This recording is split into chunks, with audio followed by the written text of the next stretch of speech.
Good afternoon. It is 2 p.m. in Singapore. Welcome to our Macro Insights webinar for April.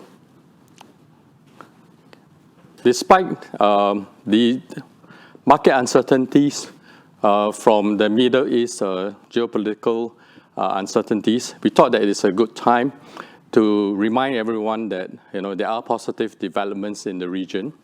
My name is Philip. I'm the FX strategist. I'm joined by Radhika Rao. She's our Senior Economist specializing in India. So one of the most significant developments this year is the inclusion of the Indian bonds into the global bond indices. This is a significant milestone for global investors. So Radhika is going to share her very detailed insights at the beginning. I will follow up by examining, analyzing the current and future dynamics of the currency markets, including the Indian rupee. So I will be looking at the US dollar strength that we have been experiencing this year. I'll be explaining why I'm cautious about extrapolating its appreciation into the rest of the year, and probably explain why we still think that it will still depreciate later in the year. So we will end with a Q&A. So you can put your questions through a pigeonhole. The QR code is here. The passcode is Macro 2024. The QR code will be at the top right-hand corner of most slides as we proceed.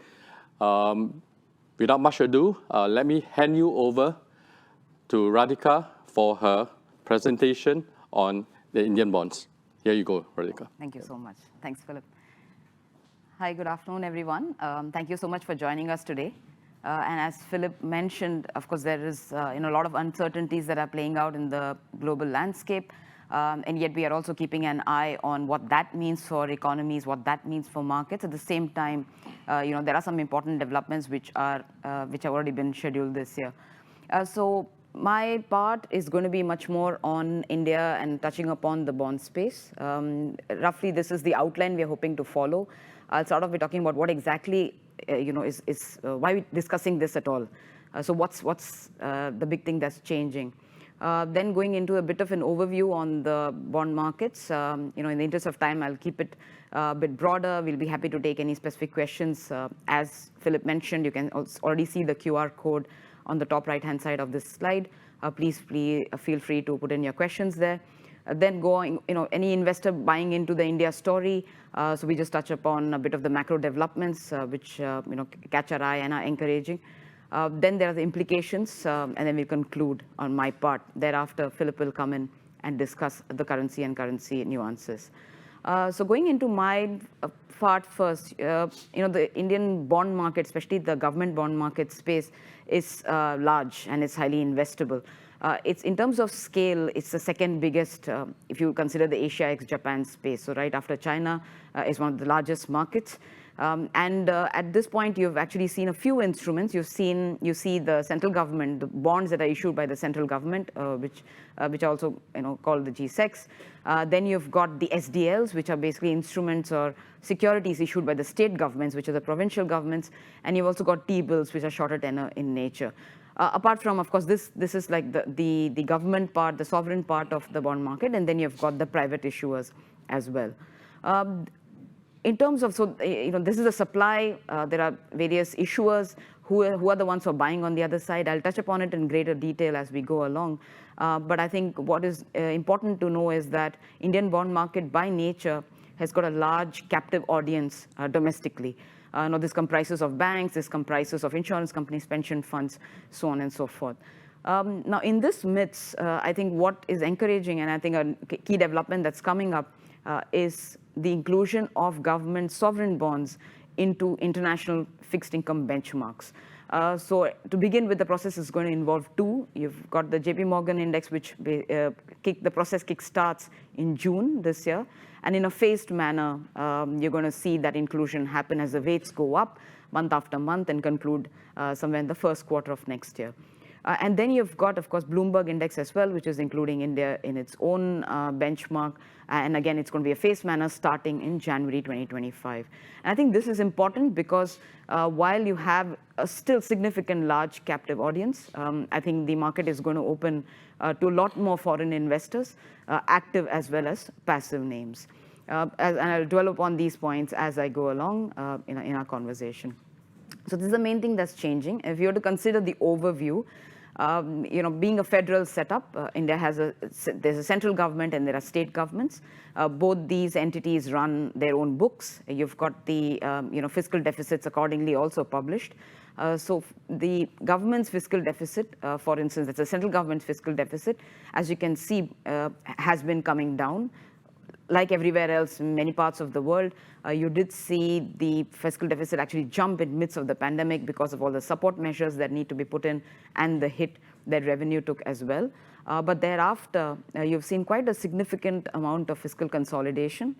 From about 9% plus, you've actually seen the fiscal deficit come closer to sub 6% in the year that just ended. And you're going to go towards sub 5%, we think, over the course of the next 2 years, this year and fiscal 26. At the same time, the states as well, there was a one-off jump to 4%, and thereafter you're seeing their deficits also coming down. So as deficits come down, of course, the borrowing size, the borrowing program also kind of stabilized. In fact, on the chart on the right, you can see that on net basis, especially the central government bonds, you can see net basis, the borrowings as a percentage of overall fiscal deficit has stabilized about 60, 65%. So it's below long-term 10-year average. So it's very much in control. Nonetheless, you will continue to see significant borrowings by the entities. But nonetheless, it's relatively smaller as a percentage of the overall fiscal deficit in funding terms, say, than about 10 years back. Coming to the size of the market, like I mentioned, it's the second biggest in Asia ex-Japan. China is still the largest issuer or the most number of outstanding debt securities. In India's case, if you just look at the sovereign space, it's closer to about 2 trillion.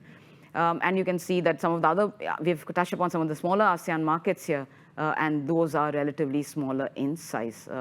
So Asia, China, as well as India, perhaps are the biggest in this field, and many, in terms of being attractive enough for the global investors as well. Heading into who's buying them, like I mentioned at the very start, the bond markets enjoy a captive audience. This comprises especially of domestic investors. And I've shown you here the ownership breakdown of financial institutions. It's led by the banks, followed by insurance companies. You've also got pension funds, provident funds, and so on and so forth. This is the latest as of third quarter of last year, and a similar breakdown available for the state governments as well. Now, and this is important because for banks in particular, there is a statutory requirement for banks to also hold a certain part of their book in bonds. That ratio has been coming down. It was upwards of 30% not so long ago, and from there the levels have been brought down subsequently, and it now stands about 18.5%, 19%. So that ratio has been coming down, and that basically frees up, in essence, more resources for the bank. For the banking industry as a whole to also put in more productive and real assets.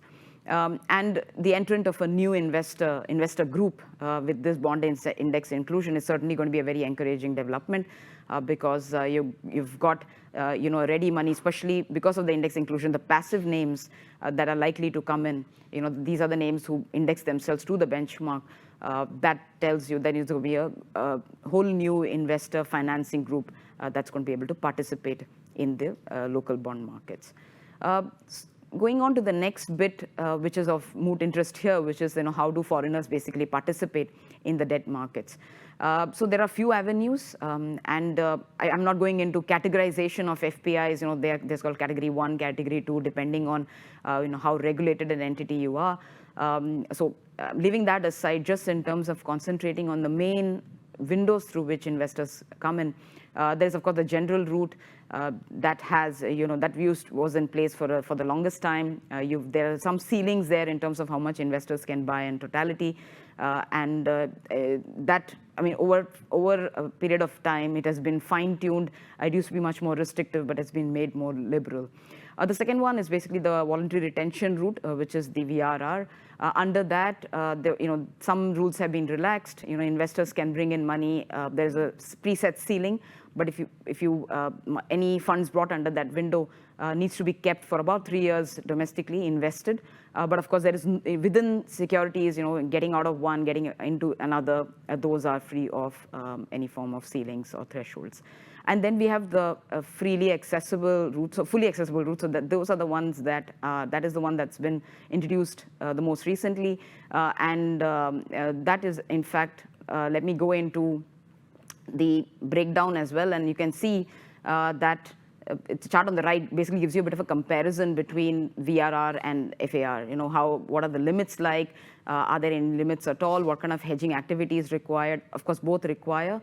But nonetheless, if you see there are no lock-in period requirements, there is no investment limit, so to speak. Of course, at this point, it applies purely to the, it's become a bit lighter because of the color scheme, but it's basically for the sovereign bonds. So under this window, what has happened is that the government is actually, the central bank has actually carved out a set of securities which can be fully tapped by the foreign investors without any limitations. So they'll not be bound to any ceilings. And as the chart on the right shows you, the number of securities that are falling under this window continues to rise, right? So this is, it started somewhere in 2020, and thereafter, latest, you've seen that the number, quarter after quarter, month after month, has continued to increase. So what that basically means is that there is a large investable set of securities that the foreigners can buy into. And we have already started to see under this window that even before the inclusion has happened, there's been a lot more flows coming in, kind of front-loading or front-running the move. Now that you're buying into the government bonds, you're buying into the bond market, I think certainly the investors are looking at the strong macro environment. I think not surprisingly. So I would break it down. Again, it's you could really spend a lot amount of time talking about India's macro environment. The narrative has been extremely positive. It's undergone a big shift in the past 4-5 years, and there are many areas where positive affirmative work has been going on. But I'll just try and condense all of that into 3 big buckets. Just quickly touch upon some of the cyclical as well as structural advantages or factors, changes that are going on. I'll touch upon a bit of the capital expenditure. I'm sure if you've been discussing India, CapEx always comes into view. And from that, I'll just go into some of the reforms of governance, things that have been going on. Again, this broadly has really helped to backstop the economy's trajectory growth, as well as take growth to a much, much higher, stronger plane as compared to some of the regional counterparts or even major advanced countries. When I go to the first one, for example, the cyclical and structural tailwinds, and you can see here that there are a few factors that I would like to highlight, which is, of course, the size and scale of growth. It's not only the economy that's growing, the pie is growing, but it's also how fast it's growing, right? So both these elements become very important. India has successively become the 5th largest economy in the world, and we do think that within this decade, it's quite possible that it could be the 3rd largest as well. So in terms of pie, or in terms of size, it continues to grow.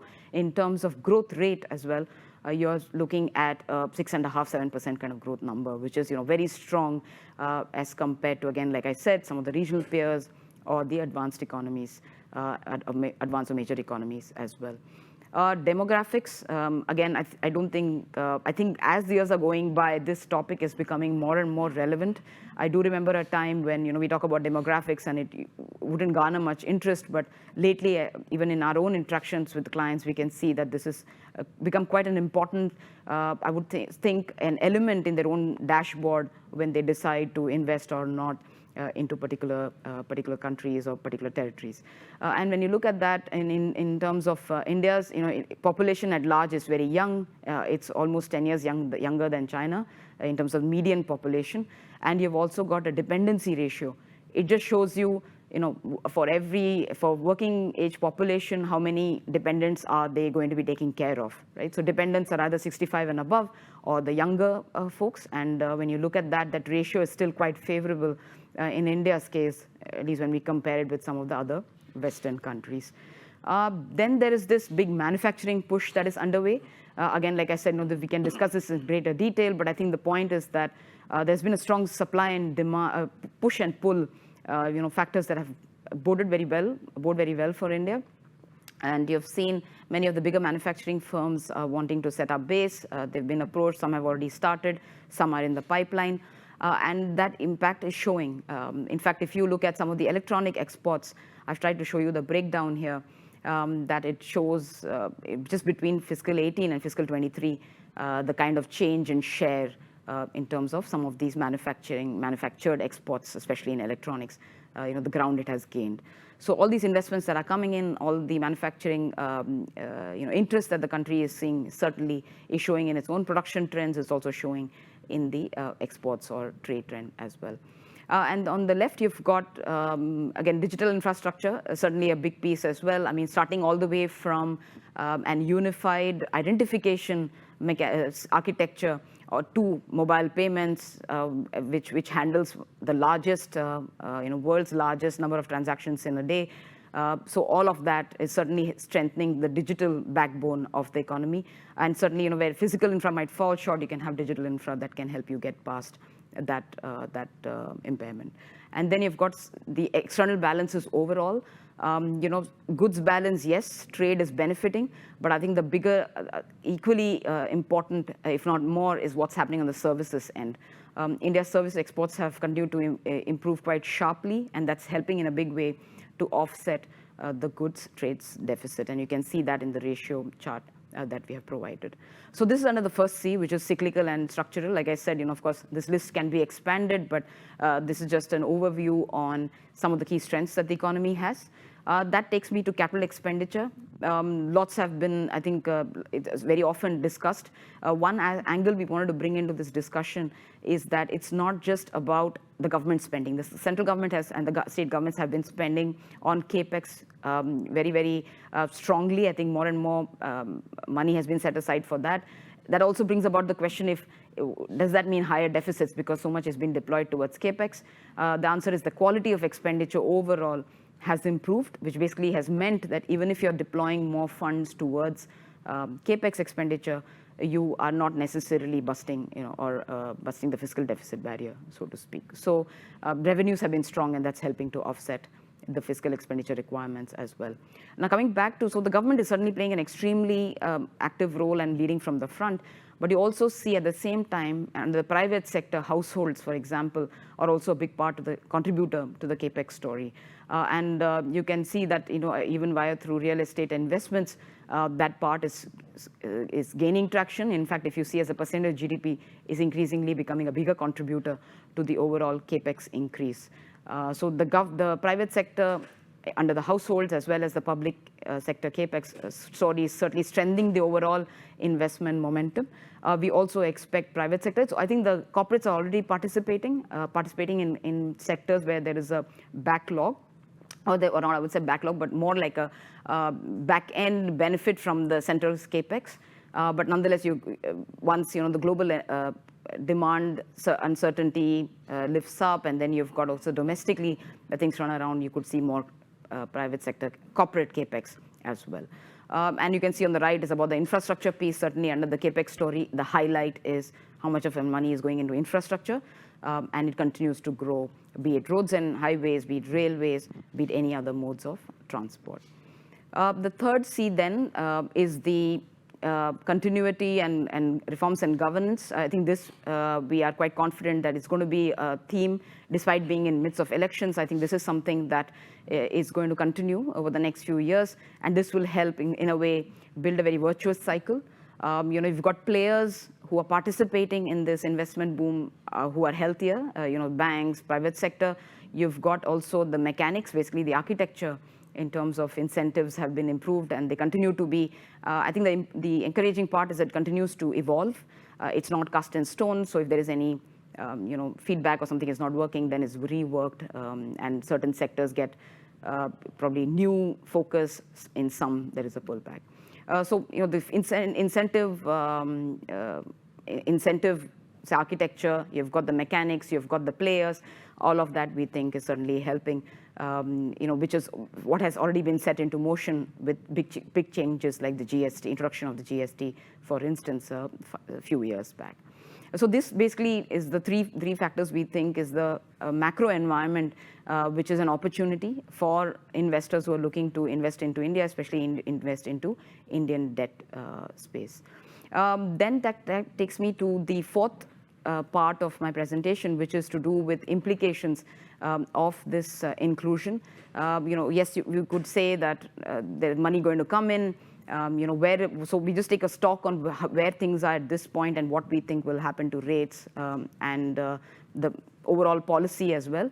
And soon after we will have Philip, who will touch upon the FX part of the implications. For the implications for the, if we just talk about inflows wise, the inclusion happens. Certainly, you're going to see more, funds come in or flows come in. This chart here, what we're trying to show is, like I mentioned, a window has been carved out for these FAR holdings. Foreigners can come in, foreigners can buy, and this space has already been opened up. So even though the inclusion has not happened, you've already seen inflows coming in. I've just tried to plot here, where the bulk of the investors are at this point. What kind of buckets the foreign investors tend to like. And what you've seen is the maturity, the sweet spot seems to be somewhere between 5-year and 10-year, right? 10-year being the benchmark, but you already seen on the short, relatively shorter, but within that shorter, you've seen from, say, perhaps the belly to 10-year. That's where the bulk of the securities are.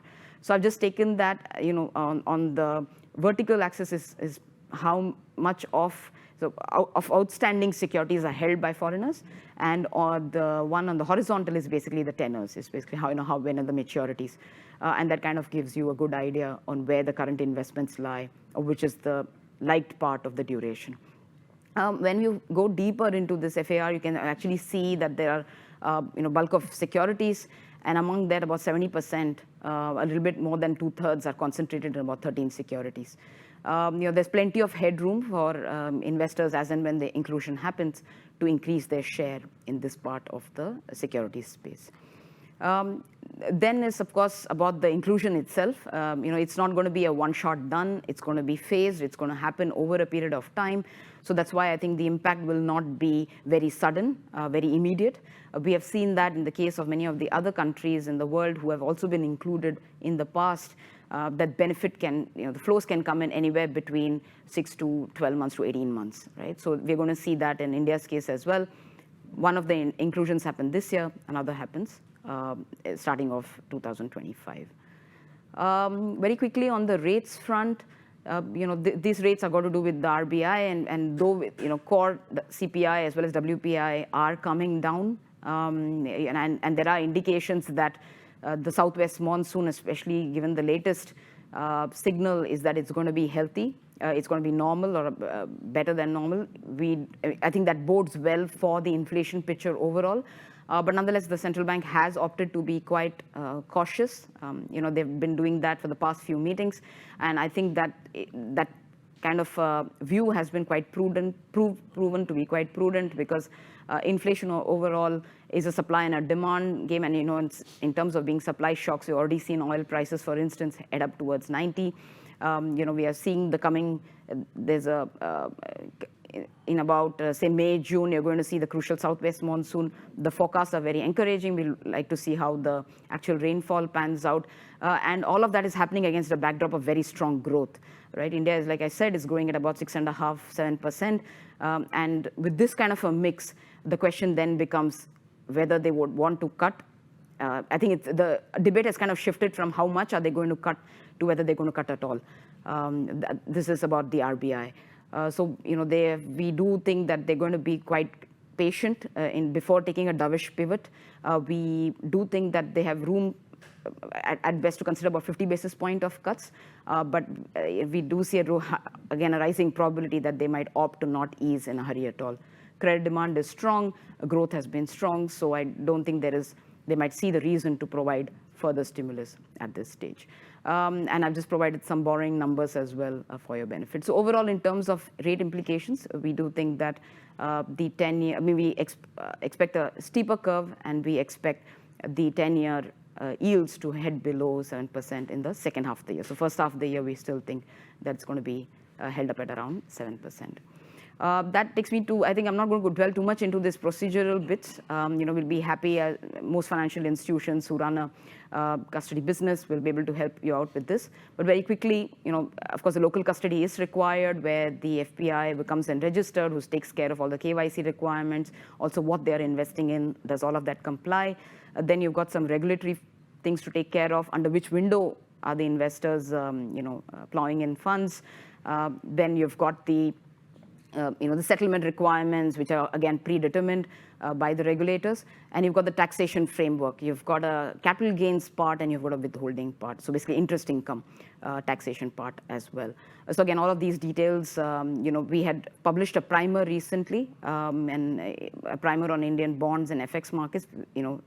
Please do reach out to any of your bank contacts in DBS to be able to get a copy. That dwells deeper into many of these aspects as well. In my summary slide so certainly the benefits of these for the flows to come under the index inclusion, it certainly provides a diverse investor pool. When it does gain size and scale, you are going to see a new source of financing, borrowing costs likely to be less sticky, which are at this point. And if the government enjoys the better borrowing costs, by extension, you will see some of that report to the corporates as well. On the other side, you will see closer scrutiny towards the fiscal performance. At this point, the dynamics are very favorable. Tax buoyancy has been very strong, and quality of spending continues to improve. And the final one being that, generally we have found that the Indian government bonds have low beta to the global bond markets. And I think what you're seeing in the global space at this point is a good honest comparison of whether there is equal or less reaction in the Indian GSEC counterparts. So this kind of a low beta kind of helps to, if the investor is looking for a bit of a diversification trade. I think with this I'll conclude, pass it to Philip.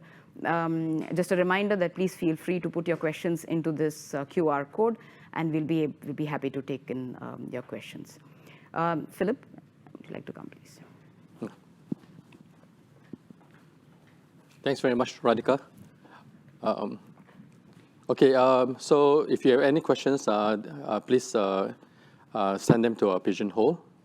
Okay, I'm going to talk about the FX market. So I think let's start off with the Indian rupee. And I always like to tell everyone that, yes, it may be at a record low against the US dollar, but this is definitely not a weak currency. I will explain along the way in some of the other slides. I think if you look at this chart here, the Indian rupee, at least dollar India has been moving in the price channel. It's been remarkably stable since the fourth quarter of 2022, keeping, I think, to a 3.4% band. Okay, but going forward, looking at the forecast, you can see that we think that at some point, it would be appropriate for dollar India to move into the lower half of this price channel. So this reflects, I think, the positive fundamentals ahead. For example, India's goal to become a 5 trillion economy, and by 2030, that's just not the number, but just also backed by plans, to become an international financial center.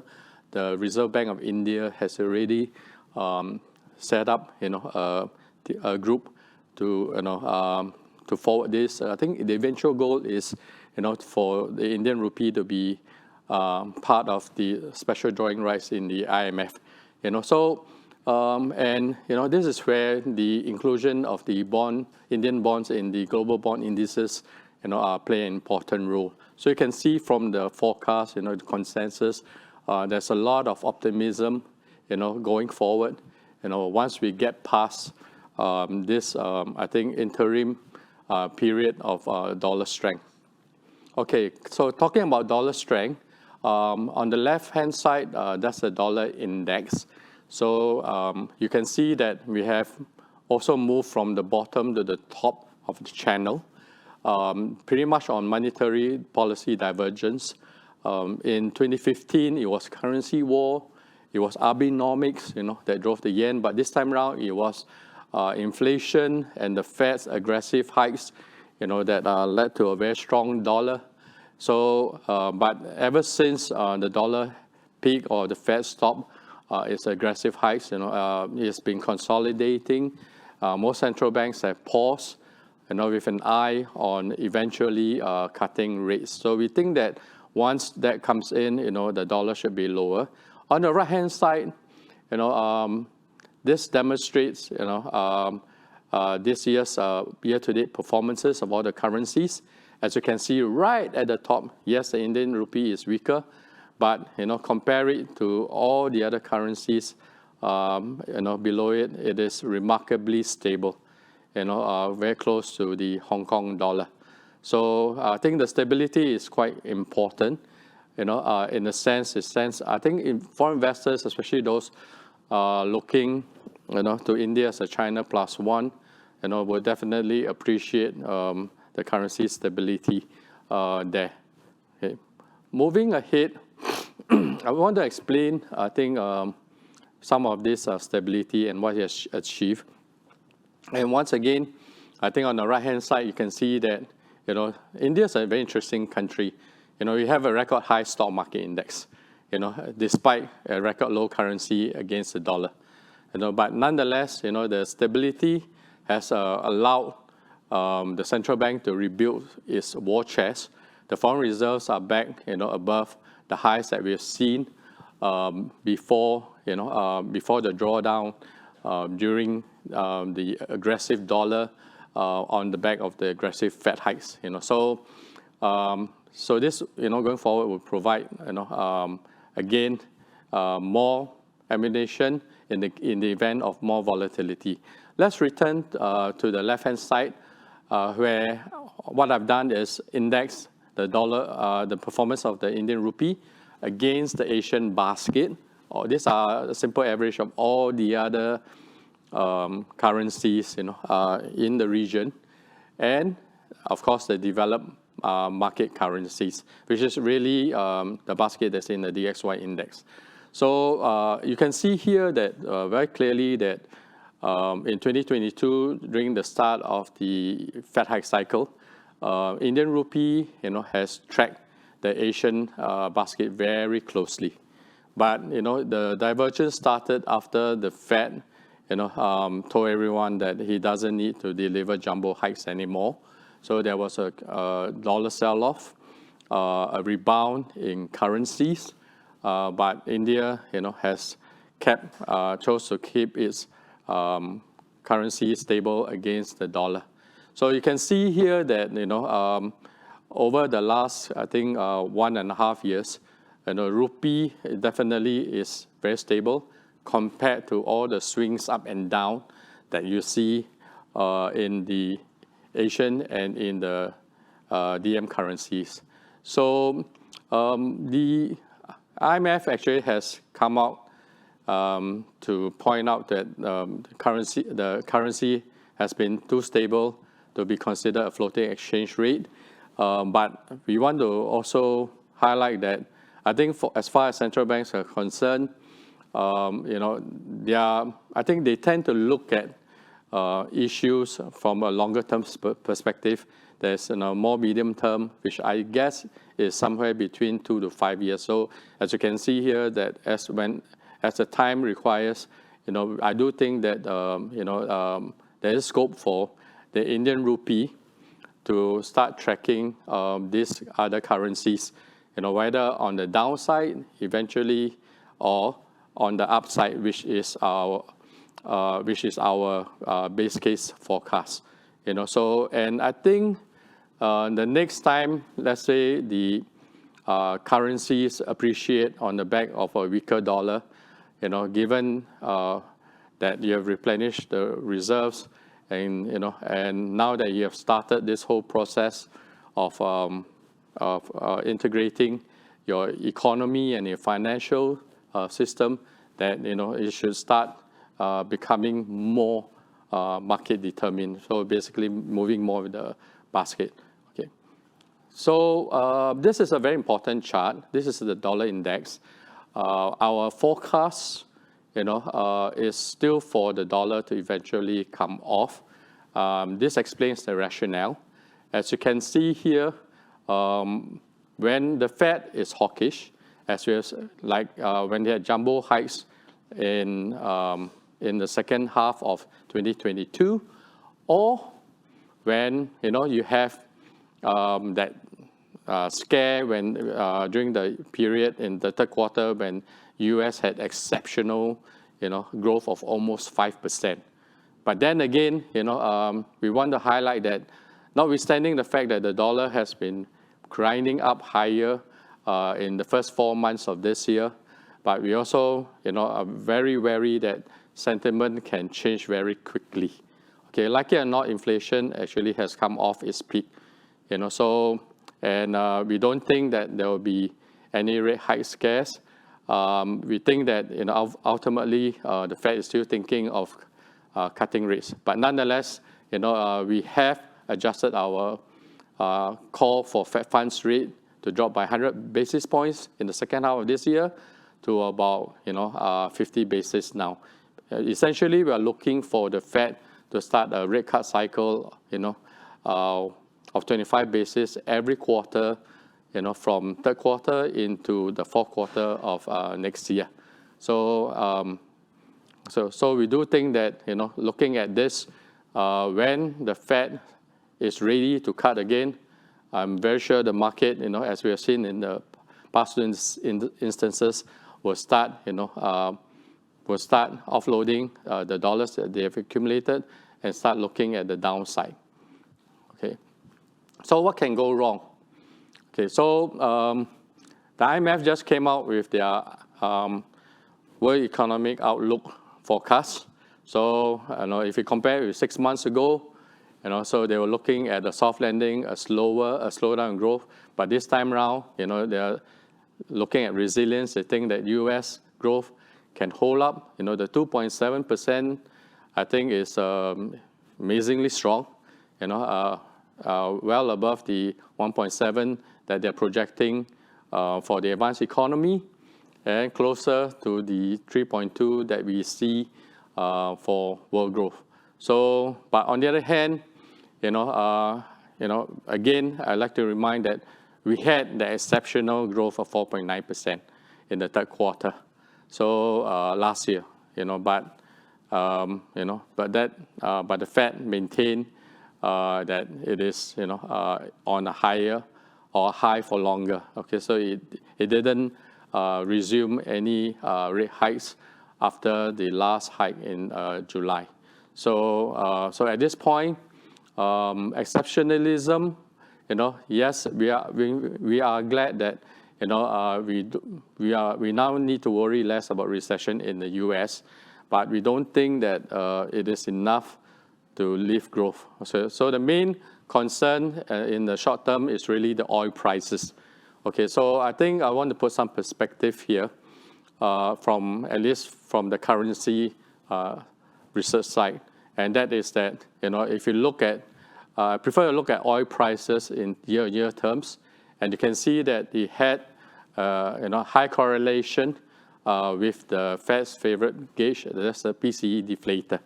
Okay, so so I think as far as most central banks are concerned, yes, they are concerned about what's evolving in the Middle East, but at the same time, I don't think they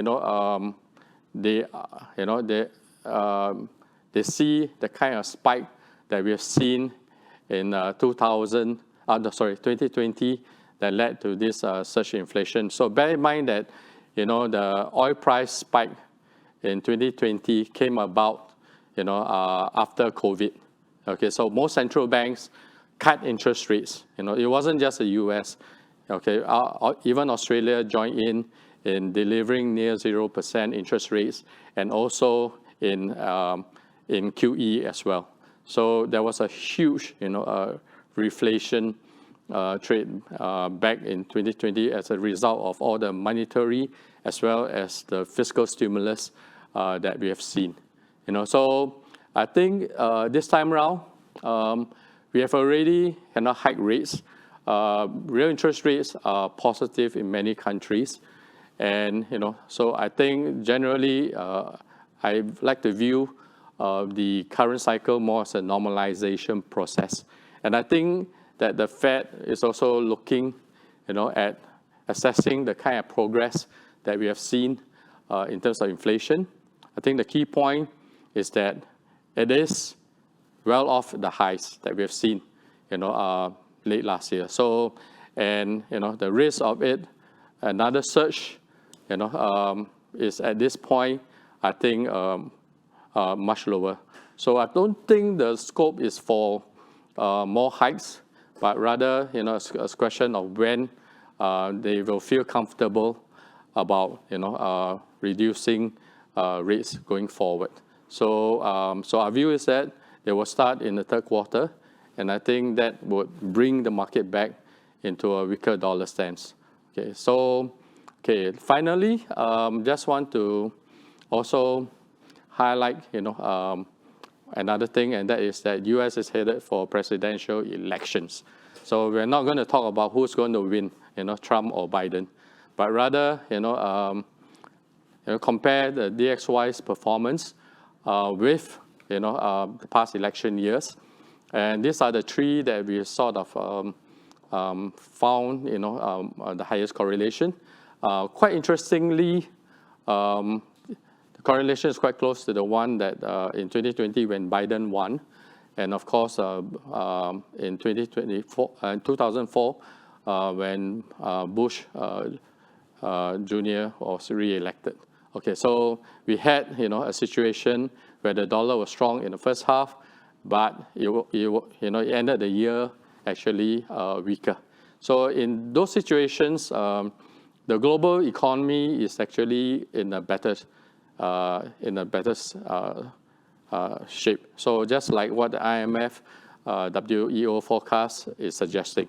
So, and interestingly, 2020 was rate cuts and QE, and 2004 was really the start of a US rate hike cycle, but it was also, the start of a meaningful recovery, that led, sort of transferred the mantle of world growth to China, who unpacked the currency in 2005.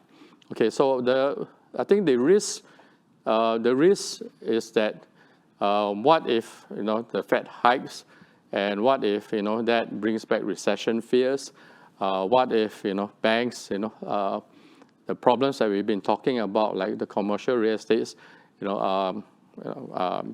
become more severe than we anticipated. So this is where the 2000 bubble, tech bubble burst, which followed by the corporate malfeasance episode. And that led the dollar to become a haven, during a period of global recession and stress. But this is not a scenario that we are looking at this point. At this point, I just want to reiterate that we are still more in favor, that yes, dollar still has a bit more to grind higher, assuming that common sense prevail in the Middle East and no oil shock. And Fed resumes rate cut, that we do think that the dollar should be lower. And I think for the next round, the rupee, for the first time, I think in a while, we think that it will probably start moving more, with the trends of the other currencies in the basket. Okay, so that's the end of my presentation. Let me invite Radhika back, and let's go into, our pigeonhole and for Q&A. So, Radhika, what do you have for us? Yeah, thank you so much, Philip. Thank you so much for your time, and thank you so much for everyone who's dialed in as well. Let us, we have got a good pigeonhole questions coming. Please do send more to us, and I'll try to club together questions. Some are of similar nature. I think the one that finds quite a bit of favor is, what are your expectations from the Fed? And you can see that, especially, have we changed the Fed call, and is the Fed, what is it likely to do this year? There's also another question with us. Are they going to cut at all? I think, very, very important and very tricky questions as well. I think generally I've answered those in my presentation. Yes, we have changed our Fed call. I would say rather reluctantly, but then again, you have to be mindful of the data. Inflation is sticky at the moment, and but we do think that even the IMF, central banks, I think they are still very mindful that we have done significant progress in bringing inflation down from the highs that we've seen last year. Okay, so now this is the final leg, and it is bumpy. So I think the objective at the end of most central banks is that as long as we don't see inflation moving back up, we are just looking for the opportunity, to reduce the restriction in the high interest rates. Okay, so in the event that, let's say, the Middle East, something goes wrong, let's say oil prices move a bit faster than we like, cross the $100 mark, and starts scaring the markets, then I would be paying attention not just to the Fed, but to the other central banks as well. Okay, bear in mind that that the policy that this FX market, the reason that it's been sideways is because they tend to move from one central bank to another. So my suspicion is that yes, the ECB may have sort of told everyone that yes, I'm going to cut in June, but they have kept it they made it very clear that everything after that is not cast in stone. So you do have to manage, I think, the volatility from the monetary focus shifting from Fed to the other central banks.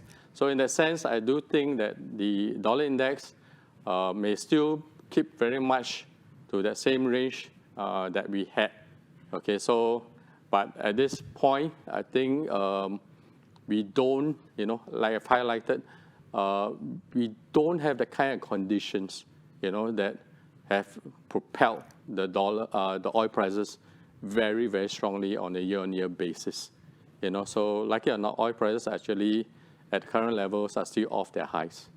So we don't have, let's say, zero interest rates. We don't have, that even in Japan, and and I think central banks have sort of wound down their balance sheets, and so I can't see the kind of surge in the oil price again at this point. But then again, never say never. Yeah, certainly you learned that. Okay, so thank you so much, Philip. There's another question which says, since India's index inclusion, the RBI has often spoken about active flows, basically flows being a double-edged sword. Right? Can we expect more market volatility? I'll start off, and please do feel free to add if you'd like to. Thank you so much for this question. So I think the point is, certainly I think the government, there are some officials as well as the RBI, been touching upon the fact that there could be potential volatility, when the flows start coming in. I think a couple of things to note here. First of all, we do think that the index inclusion is going to be happening in a very phased manner. So it's not, it's not going to happen all at once. So we do think that the flows will also adjust accordingly as the weights go up. You'll find a larger quantum of passive funds, for example, trying to mirror the index as well. So it's going to happen over a period of time, and it's almost, to my memory, about 10 months, 10, 11 months. That's point number one. And I think the other one is that the central bank, in a way, is also preempting. There could be potential volatility, and they stand by to take corrective action. I think from that angle as well, it's been very encouraging. And if you were to see the past 2-3 years into the equity markets, into the bond markets, in fact, since the inclusion has been announced, we have seen close to to my memory again, about $8-9 billion worth of inflows. Inflows we think which are front-running the index inclusion. And despite that, you haven't seen that much of a volatility in the domestic markets. I think the two things to look at is the yield movement perhaps and how the currency is doing as well. I think the reaction is much more to what is happening globally rather than just flows coming in, because this amount of flows you would generally see a lot more strength in the currency, for example. So I think they stand ready. They have been preemptive. They've been prudent in their interest in building buffers. You've seen the foreign reserves, for example, go to record highs. And I think at the recent policy review as well, the central bank did mention that, I think he was trying to answer the question some were asking, which is that, is there a level in mind? I think he did mention that the size of the reserves is a function of how many flows we're getting in and what kind of an environment we are in. So I think that kind of thought process will continue. So yes, in short, I think there would be strong inflows. There could be potential impact for volatility, but we do think that the policymakers and the authorities will stand by to absorb some of these flows so as to not result in, say, one-sided move in the currency, for instance. On a similar note, we see another question which says that, how would you expect the way foreign investors trade? Will they trade it different from the way Indian bond investors do? And how will this change the way the market functions? Now, it's an interesting perspective because, of course, foreigners have been buying into, say, India was an off-benchmark investment opportunity. So you did see inflows in the past many years as well. And the answer, I would think, is that it's the comparison. It's basically, what are the other alternate instruments that an Indian bond investor would compare vis-a-vis a foreign bond investor. So some of the houses that we have spoken to, in fact, they look at, say, they want to invest into India, they will look at it as a pool of emerging markets. How is the performance? Where are the yields? How is the macro environment? Those kind of factors come into question when you were to do a country-specific investment. I think for a local investor, it would be much more about instruments available locally. Our rates, our bank deposits providing better returns, our equity providing better returns, is gold doing better? Now we have got crypto as well. So I think it would be probably the biggest change to my mind would be if it is the comparison, it's the alternate investment opportunities available, which will kind of influence their call on where they invest. Of course, the Indian investor will also be more plugged into, say, the government spending patterns or any kind of domestic changes that could be underway as well. But like I mentioned earlier, for a foreign investor, it will be much more a regional or cross-country perspective when he or she seeks to invest.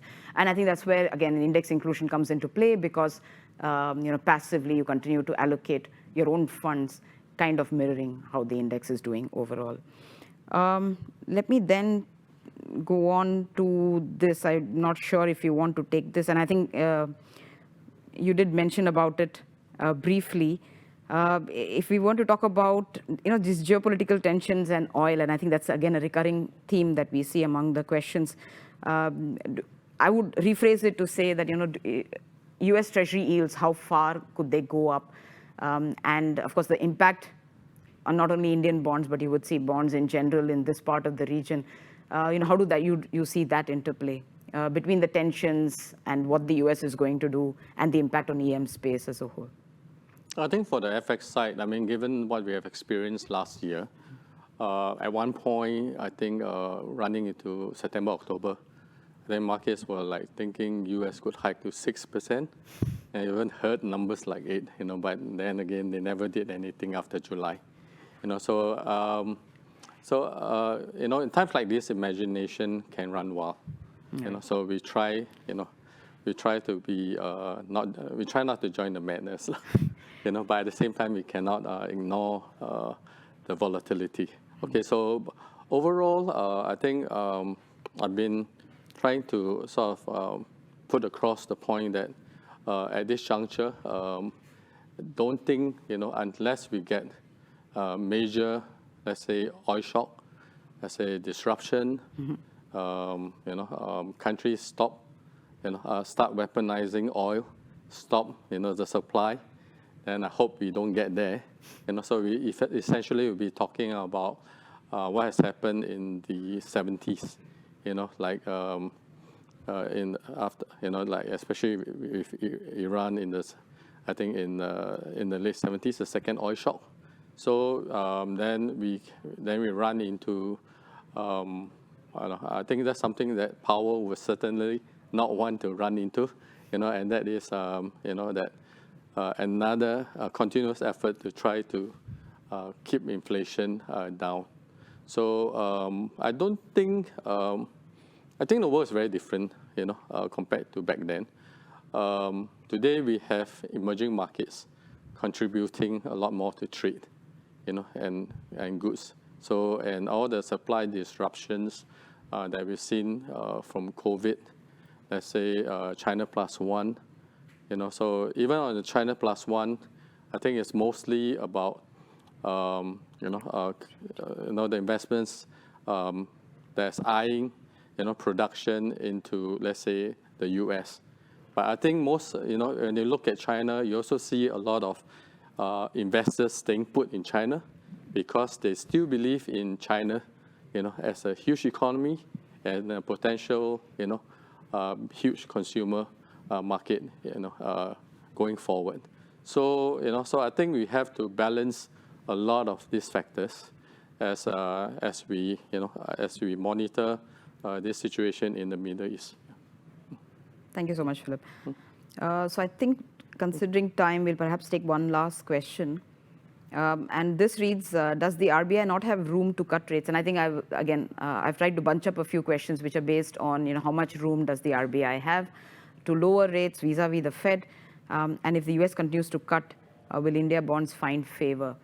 So let me take the policy part of the question first. And as Philip did mention, we expect about 50 basis points of cuts from the Fed this year.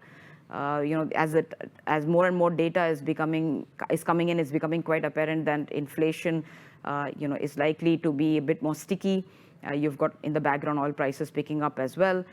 So the Fed certainly wants to perhaps take a meeting by meeting approach and see what they would prefer, especially also how the labor market is broadly doing.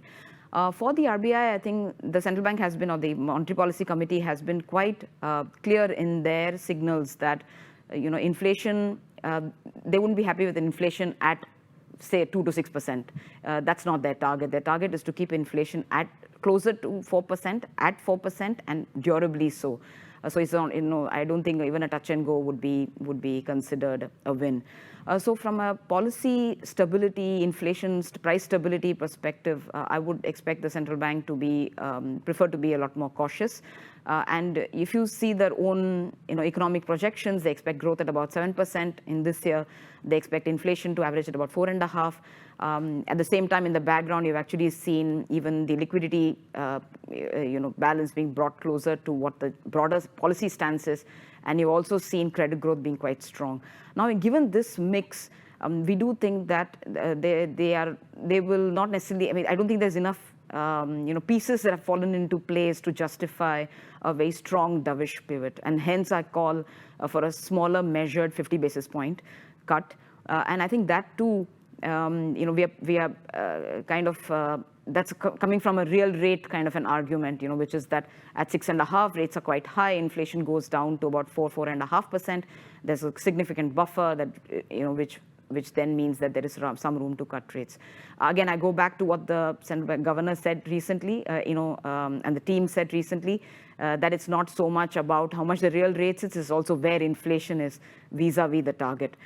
So, that could, again, that lowers the scope that will be the only point of their reference when they're looking to cut rates.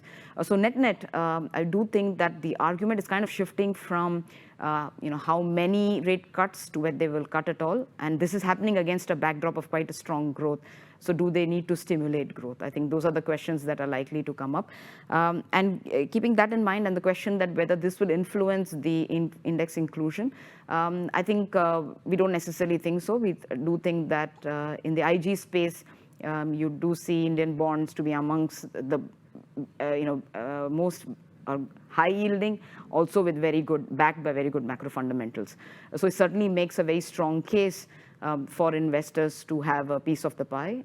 So I don't think just a 50 basis point cut or the Fed doing more next year is going to necessarily influence the kind of interests that GSECs are going to see in general. I think with this, we have a few more questions, and perhaps we can get back to them in person. Thank you so much for your time. And I think I speak for Philip and myself. This has been a very interesting session for us to share our insights. And we'll be very happy to hear from you. We hope to come back with more such interesting thematic pieces on India and the rest of the region we cover as well in the coming few months. Thank you so much for your time. Have a good evening ahead.